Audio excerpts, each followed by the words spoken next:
Hello students, myself Rajiv Atri. Today we are going to discuss or derive our equation of motion by a graphical method. So students, first of all, what is graphical method?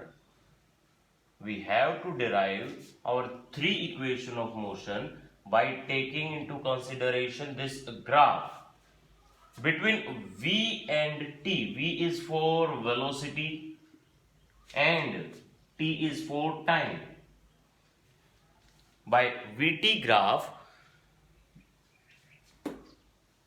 we have to derive all three equations. Now I consider a graph in which an object started its motion at time t is equal to 0, and after that the object undergoes uniform accelerated motion. Uniform accelerated motion means after each particular interval of time, velocity of object increased equally in equal interval of time, means in 5 second velocity of object increased is 20 to 30. In next 5 second, velocity of object increased 30 to 40. Similarly, next 5 second,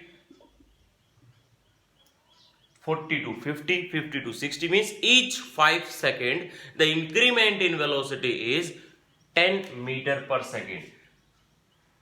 Let us consider u is our initial velocity and v is our final velocity. So students, as I mark this point as u, it means the distance from origin to this point is u. And if I mark v at this point, it simply means distance from origin to this point is v. And after this final velocity, if we taking into consider our time graph, then here is a point t, and if I mark point t, then it means origin to the point distance or origin to this point have reading equal to t.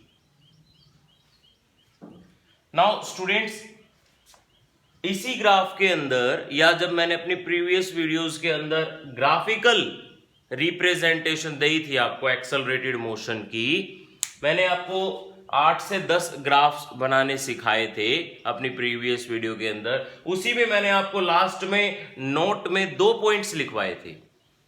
वो 2 points ये थे कि अगर आप किसी भी velocity time graph का slope निकालें, slope of velocity time graph which is, देखिए यहां से अगर मैं इस टाइप से एक एंगल बनाऊं विद टाइम एक्सिस, किसी भी ग्राफ का स्लोप निकालना है विद टाइम एक्सिस, वो स्लोप हमारा एक्सेलरेशन देता है.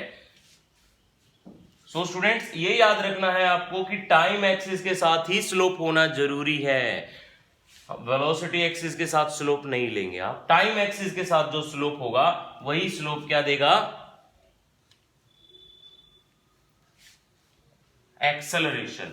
अब इसी लॉजिक को आगे लेके हम हमारी इक्वेशन डिराइव करेंगे as from velocity time graph. इस ग्राफ का slope of velocity time graph, slope of velocity time graph is equal to acceleration. और इसी लॉजिक से हमारी पहली इक्वेशन ऑफ मोशन डिराइव होगी. Now students, slope is what? Slope is simply this angle, and if we have to find this angle, we have to take trigonometric function. Now students देखो, base जो है, base इसका हमें पता है कितना है, t है ना. ओरिजिन से लेके इस पॉइंट तक का गैप कितना था, t.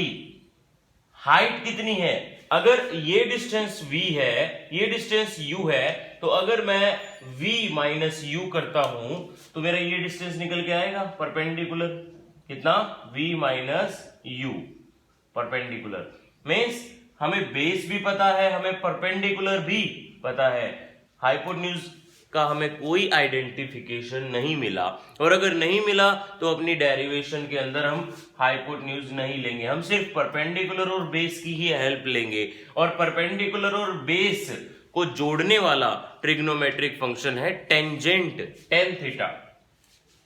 और स्लोप भी टेन से ही निकाला जाता है, क्योंकि स्लोप निकालने के लिए परपेंडिकुलर और बेस ये वेरिएशन देखनी होती है कि हमारा ग्राफ अगर चल रहा है तो थोड़े टाइम में या किसी भी दो इंटरवल के बीच में, किन्हीं भी दो पॉइंट्स के बीच में कितना टाइम एक्सपेंड हुआ है और उस टाइम में कितनी वेलोसिटी चेंज हुई है।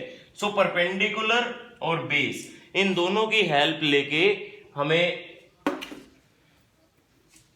स्लोप निकालना है और इन दोनों की हेल्प लेके टेंजेंट ही अप्लाई की जा सकती है। Applying tangent, tangent means students ten होता है, tan theta.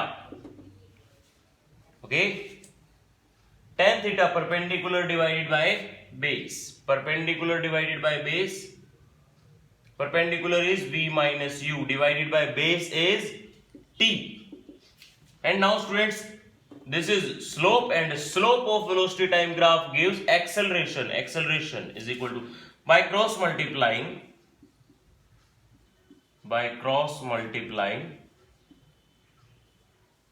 we have v minus u is equal to at, and also v is equal to u plus at, and this is our first equation of motion. First equation of motion. So students, triangle, इसका naming कर देते हैं A, this point is B, this point is C, this point O, this point D. Okay, triangle A, B and D. So students, this is first equation of motion, derivation of first equation of motion.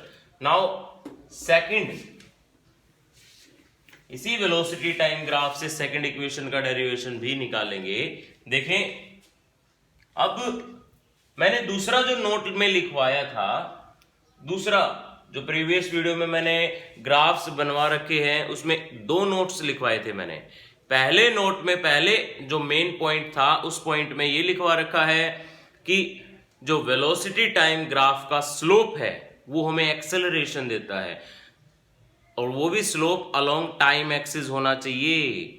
After that second वाले point में मैंने ये लिखवा रखा है कि अगर मैं टाइम एक्सिस के अलोंग ही एरिया निकाल दूं, area under this line and area under the graph, this area, अगर ये एरिया निकाल दे तो क्या बनेगा? Displacement. So students, area under we T graph along time axis, ये लिखना ना भूले, time axis will gives displacement. Now students, we have to find area under this trapezium. ये trapezium type है ना, ACOD. This is now area, or we can say that S is our displacement, is equal to area under या area of trapezium, ACOD. Okay, and area of trapezium you all knows half into sum of two parallel side. Parallel side, these are the parallel side. ये trapezium जो है, इस type का trapezium है, देखिए ये parallel side है, इसका मैग्नीट्यूड कितना है u, इसका मैग्नीट्यूड कितना है v, and multiplied by sum of parallel side and multiplied by perpendicular distance between two parallel sides. और वो परपेंडिकुलर डिस्टेंस क्या है? Time t। सो स्टूडेंट्स ये डिस्प्लेसमेंट आई, इसके बाद ये जो t की वैल्यू है हम फर्स्ट इक्वेशन से निकालेंगे, from equation first v minus u is equal to at निकाला था, hence t is equal to v minus u divided by a. We can write here the value of t. This is v plus u, and on the position of t we have to write v minus u divided by a is equal to s. A minus b, a plus b, the identity is a square minus b square divided by 2 into a. After cross multiplying 2 into a, 2as. So students, this is our second equation of motion. V square minus u square is equal to 2as.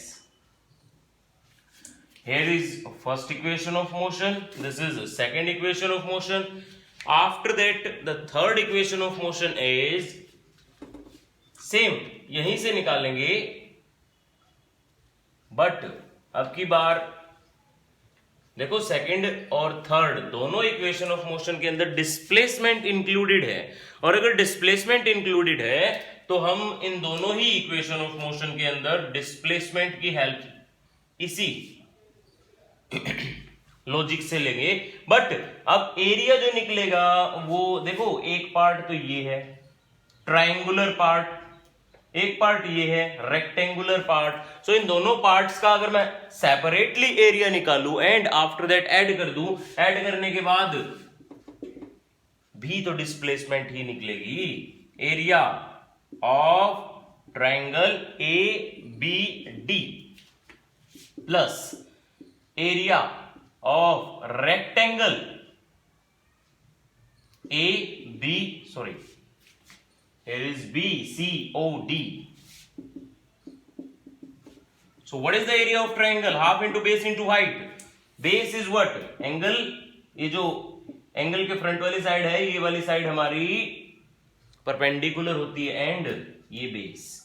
Now students, half into base, base क्या है? T है ना. Base magnitude, BD का magnitude कितना है? T. Into height. What is height? V minus u. This is our height. Plus area of rectangle. Rectangle area. Length into breadth. Length is what? T. Breadth is what? U. तो u into t इसका area. Area of rectangle. Now students, again from equation first, v minus u is equal to at. This is our equation number first. This is second. So can I write v minus u is at?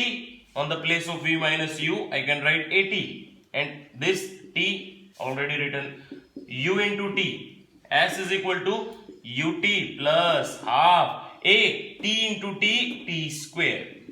This is our third equation of motion. Okay. Now students, this is all about equation of motion, derivation of equation of motion by graphical method. If you still have any doubt, then put it on your comment section. And if you understood the content of this video, then please like the video. So thank you for watching.